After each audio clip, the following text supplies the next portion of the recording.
Mukishi aokende bongo te, Mukishi aokende pamba te. Babomi wapanga. Babomi wapanga, wapanga, babomi ye. Eza lukuta. Bazo linga bakosa, nenge bazo kosa biso. Me biso toyebi ke wapanga babomi ye nakananga. Oyo yazalaki wana, ezalaki poswa pamba. Oyo yaki eza poswa pamba. Molimo na ye basi bazwaki yango deja nakananga. Wapanga akufi na place na ngai. Wapanga baza sacrifié. Tellement balukaki mutu nanga na kananga. Balukaki mutu nanga babomanga na kananga. Babimisela nga nyoka na kati ya kananga. Tellement esprit dire, tellement naza vaillant combattant, na comprenaki bango, na tikelaki bango ata tante. Voilà pourquoi tolobi wapanga babomiye bayebi bakosa bisote. Wapanga même kobeta bomoni makasi o wapanga zaiki nango tango azomata na moto. Makasi o azana nango wapanga kokoki ko perdre vite. Wapanga basi babomaki o wana eza enveloppe pamba nde yaki na Kinshasa ba fente biloko wana ba envoûter bana wana ko envoûter pour que bana wana basimba touche ezalaki babeti e bato wenze nani muto wenza beteki nani asimba ki. Alors pona ko lakisa ko masquer yango ba memiti force na e ba memeti na hôpital bala kisake akenda ko kufela na hôpital. Voilà pourquoi tolobi trop c'est trop.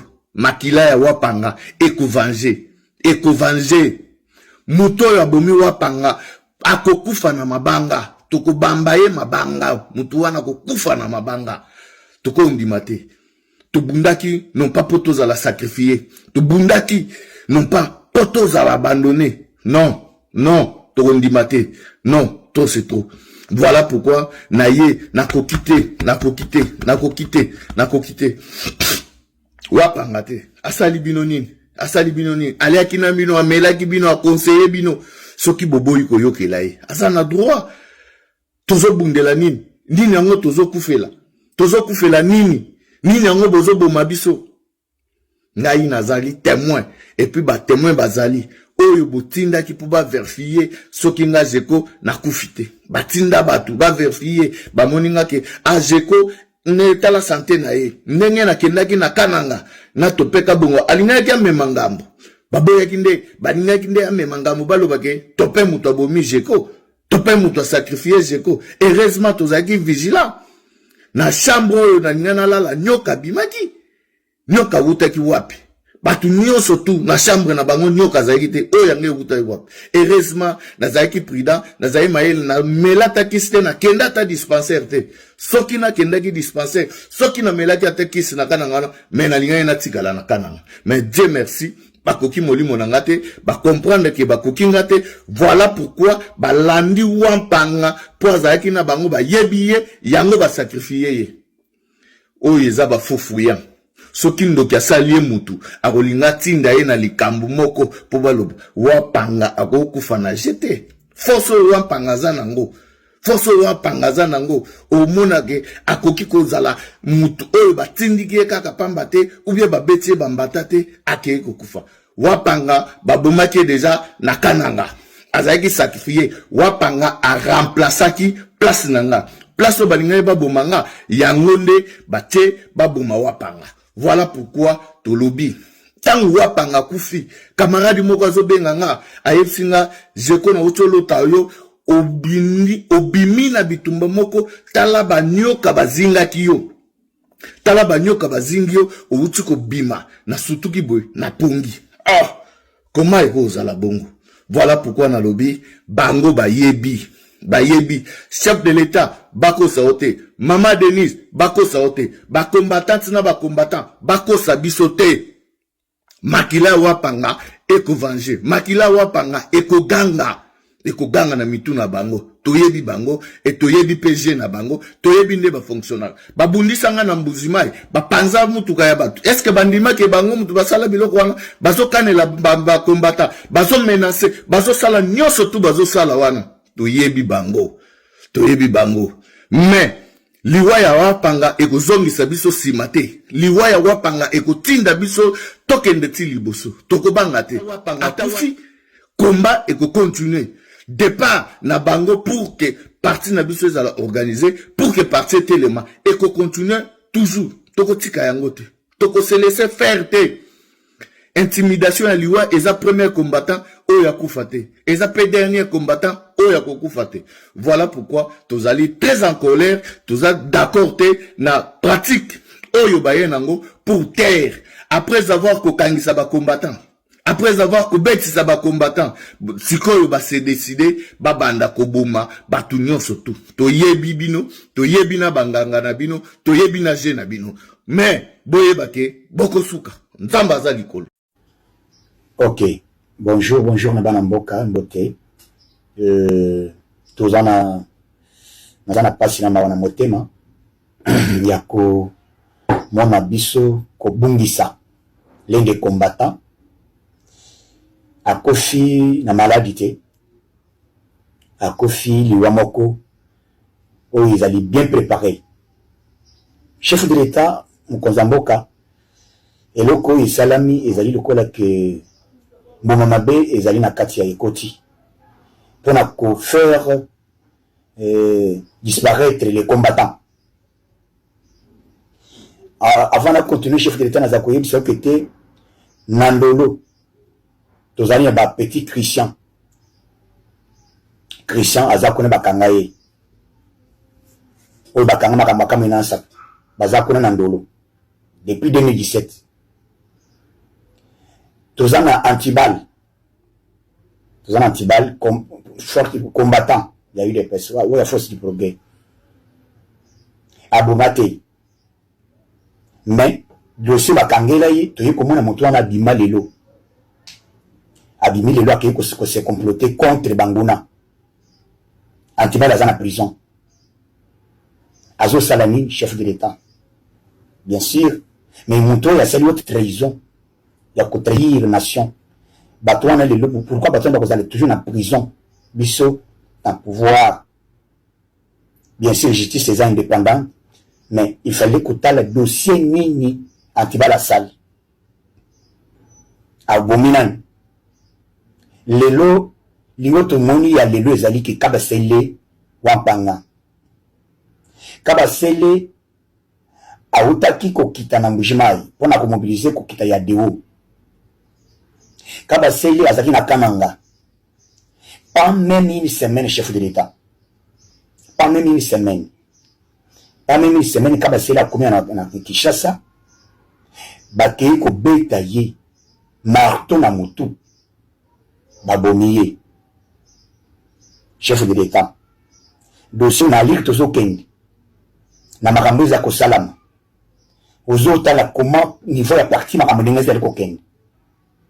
Et comme il y a cible, ya ko buma kabasele puisque qu'est-ce il kamuni kabasela sali. Wampanga sali nini au juste puisqu'à l'obili kambokotane ko organiser parti mais il faut que bomaka basere na marteau ko landa ye ko rapide ye. Nous sommes en colère, tous les combattants.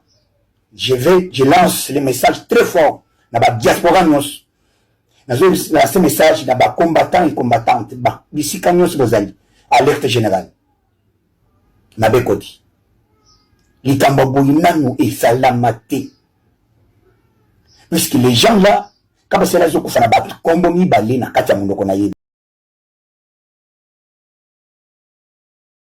oyoka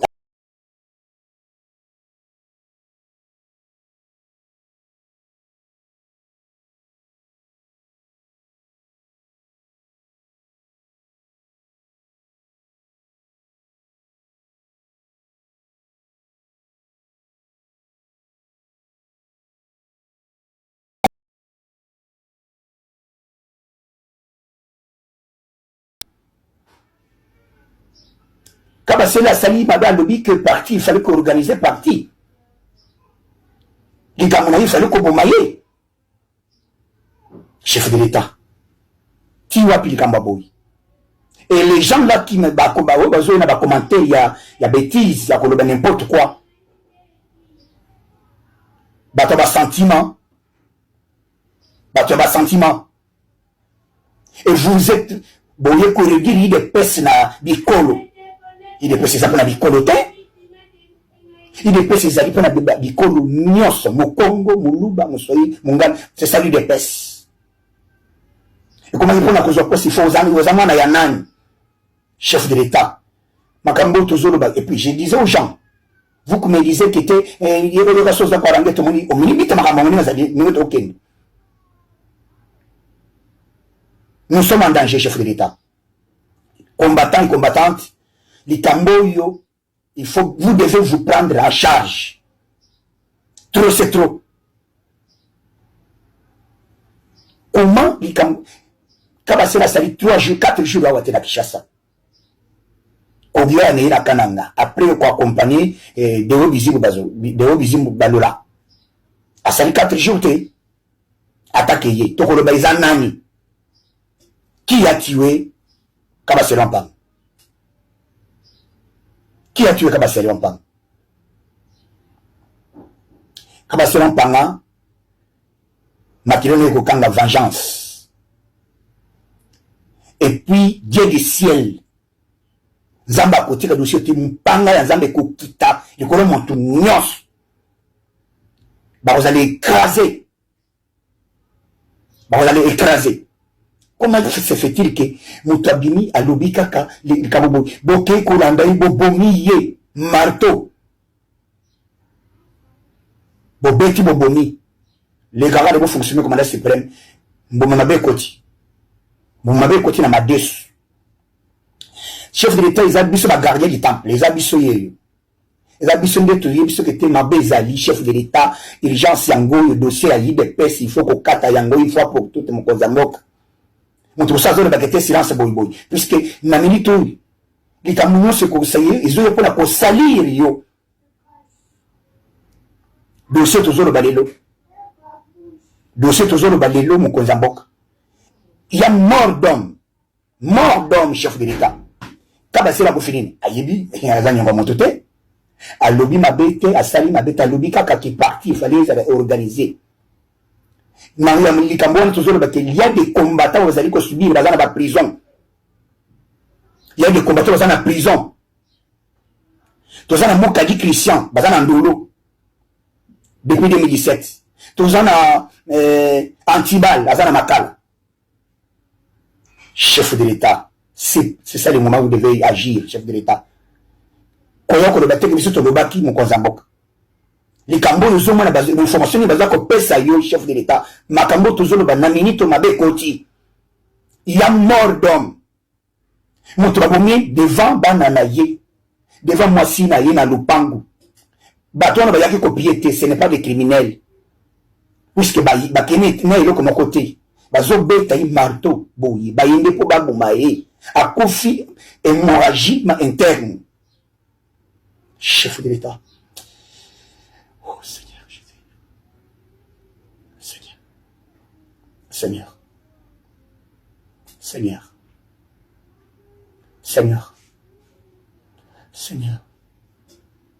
Seigneur. Capacité la coupe Jésus.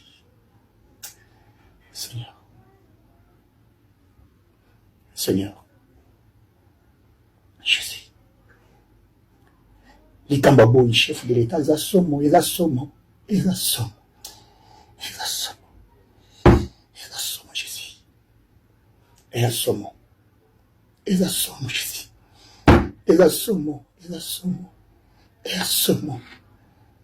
chef de l'État, ce qu'on continue aussi au thé.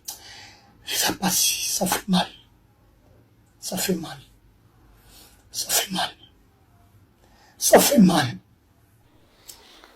Bonjour à tous de partout, vous êtes en train de nous suivre ce matin. C'est votre humble serviteur, communicateur Mwanamboka Congo, l'aide du chef de l'État, Oyo Ayaka, Napesa Kabino Basango, tel que ça s'est dit. Bandeko, mais ici je viens avec le plus grand regret. Je dis les plus grands regrets, et avec des mesures très sévères pour moi, personnellement, suite à ce qui se passe. Ça fait un certain moment où vous avez vu Mwanamboka sortir. C'est bel et bien moi. Sortir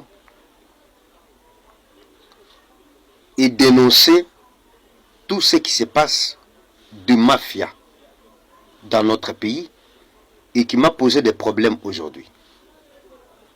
Au moment où je vous parle, je n'arrive pas à me déplacer. Je n'arrive pas à faire un mouvement de quitter peut-être Rond-Point Victoire, arriver sur Willery, de quitter deux fois Victoire, arriver Kingassane.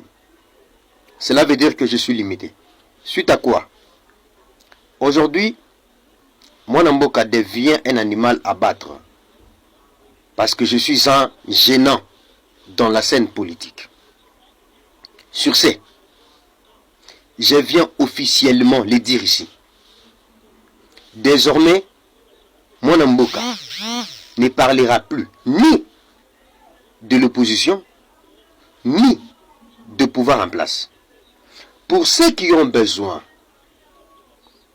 de Mwanamboka, je suis disponible. Mais épargnez-moi de m'intégrer dans cette politique que je n'arriverai jamais.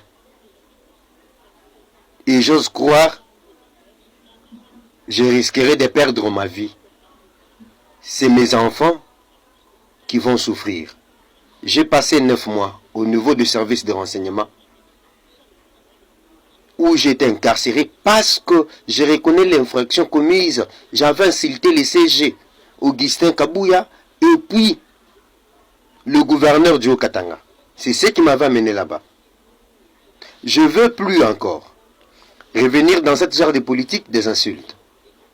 À tous ceux dont j'ai insulté, à tous ceux dont j'ai mal parlé, à tous ceux dont j'ai crié sur eux, je viens sincèrement demander pardon. Veuillez me pardonner. Aux hommes politiques que j'ai insultés, aux gens à qui j'ai critiqué. Aujourd'hui, c'est ma vie qui est en danger. C'est mes enfants qui souffrent. Je n'arrive pas à me déplacer. Je n'arrive pas à faire un mouvement. Je demande vraiment pardon très sincèrement. Veuillez me pardonner. Commençant par son Excellence Félix Antoine Tshisekedi Tshilombo, Fatou Beton Mkwantombolo. Aussi au ministre du gouvernement. Je viens vraiment demander pardon. Épargnez-moi. Je suis un combattant malheureux et souffrant. Suite à cette lutte ici, nous avons perdu nos amis, nous avons perdu nos frères, nous avons perdu nos collaborateurs, nous avons perdu nos proches. Et aujourd'hui, ici, j'ai perdu ma vie. Mes enfants vont rester des orphelins et des orphelines. Je n'ai personne. Je vous prierai de partager ce message à tous ceux qui m'ont contacté pour me dire que Mwanamboka revient à la raison. Me voici. Et je vous dirai pourquoi. Je suis encore une fois de plus menacé. Merci beaucoup.